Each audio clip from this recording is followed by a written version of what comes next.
Welcome to Ninerology, Faithful in the Trenches. I'm your host, Alan, and we're here to talk about all things 49ers and off-season drama. And of course there's some because it's our 49ers. And more specifically, the owners had their meeting today in which they typically meet in the off-season to talk about upcoming rule changes, maybe expansion of league games, and they just voted on that super dumb rule in which defenders can no longer tackle by throwing their weight down from behind, or known as the hip tackle, because of injuries. Where ultimately this makes it harder for defenders to do what they need to do. It just makes the game more unsafe. But you know what? That's not what we're here to talk about. We're here to talk about because owners typically will have some media time, and John Lynch did just that. And not only did he talk about some things that we've been wondering about, there was also a response specifically from Brandon Aiyuk on social media. If you recall, last week, Brandon Aiyuk tweeted to Mike Tomlin, hey, there's rumors that we look alike. What do you think? Now, why do players do this, especially during the offseason? Is it to create a stir? Is it because they're bored? Are they trying to just stir some things to move along contract negotiations, possibly get traded? The answer is it could be all of the above. More specifically, I believe players try to see if it's possible to get traded, because if they don't think that they're going to get the money that they're due, they are most valuable to a team right before the draft. So that means if they need to get out, they need to ruffle those feathers before the draft, because a team is not going to trade for a player on the last year of their deal right before the draft unless they figure out what does this player want and how can I trade for them and then also extend them at the same time.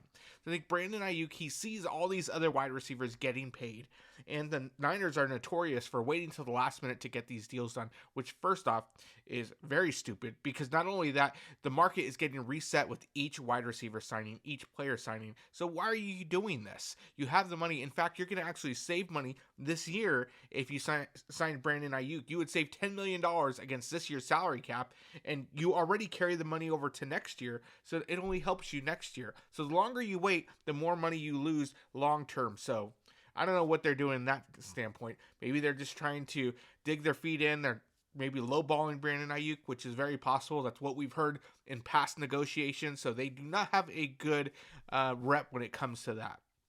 But I think what Brandon Aiyuk is doing is he knows he's probably not going to get traded, but there's still a slim chance before the draft. If the draft comes and goes, he's not getting traded. In fact, there's more likely he would play on a fifth-year option than to be traded after the draft. And so he's got that small window where he could try to ruffle as many feathers to either get paid now by the 49ers or trade me to a team who's going to pay me now with what I'm worth. Now, let's talk about some of the wide receivers that have been signed this offseason.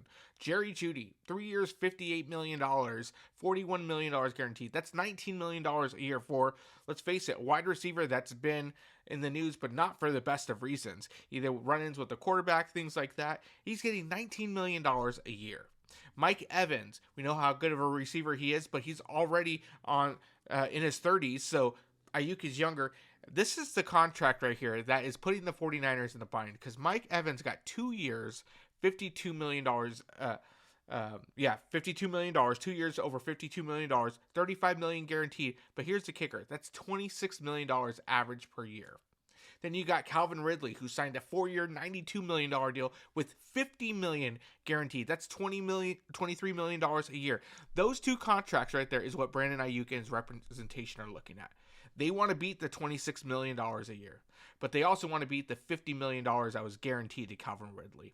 And I think the line here for the 49ers was $25 million. They did not want to eclipse that. Their problem was they waited. They stuck to what they normally do, ride these things out, low ball, and then try to sign before training camp. The problem was, by them waiting, the market got reset. And not just that, Mike Evans, who's making $26 million a year now, is older than Brandon Aiyuk. Aiyuk is a much better pure receiver than Mike Evans. So you could argue, based on the market, Brandon Aiyuk's starting point should be $28 million a year. $28 million. And is he worth it? Absolutely. Based on where the market is, that's what he's worth. And so some might even say he could push to 30 if he really wanted to. But 28 is based off of what Mike Evans is getting paid, what Calvin Ridley is getting paid. That's where it's at. And I don't think the 49ers want to go there. And so my guess is you got to meet him there. You got to $25 million a year. That should be the very low starting point. That should be your low ball.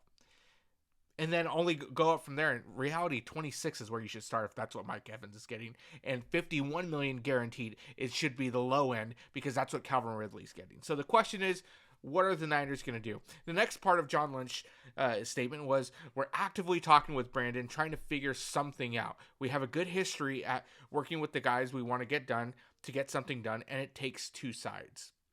So can we do that? We'll see. I think that was a direct shot to Brandon Aiyuk and his representation, that it takes two sides. He makes it sound like we're the only ones reaching out and not them. I think what's happening is the 49ers are lowballing, as they always do, and they don't like the response that they're getting from Aiyuk's representation. So John Lynch and company, Parag, let's make things clear. Get out of your own way. Pay the man what he's worth. He got you to the Super Bowl. You saw the breakout year, and this is with 60 less targets than Puka Nacua. Can you imagine if he had 60 more targets? You're talking about probably leading the league in receiving yards and catches. I think it's time to get out of your own way, pay the man what he's worth, and see what else he's going to do. In fact, he's probably going to show you that you're not going to regret a single thing, because his numbers have only increased year over year. The more targets you get, the more he repays you with trusting him with those targets. So it's time to open up that checkbook, bring back the Brinks truck, and pay the man. That's right. Pay the man. Pay Brandon Aiyuk. I promise you will not regret this. In fact, Brock Purdy is going to thank you after the fact. Bring him back his number one weapon in Brandon Aiyuk. And here's the thing. Next year, he shouldn't be the fourth option. He should be the first option. The first option. Number one, you have Christian McCaffrey out of the backfield, but the first option receiving should absolutely be Brandon Aiyuk, because of what he can do with the ball, but also how quickly he can get open, whether he's single, double covered, you name it. He finds the places to get open and makes those contested catches. He's the guy that you got to entrust, not just on the field, but also with your checkbook. And so that's all we have today on Ninerology. Again, what to take home? Pay the man. Pay the man. John Lynch, pay the man. And we'll catch you next time. Don't forget to like and subscribe.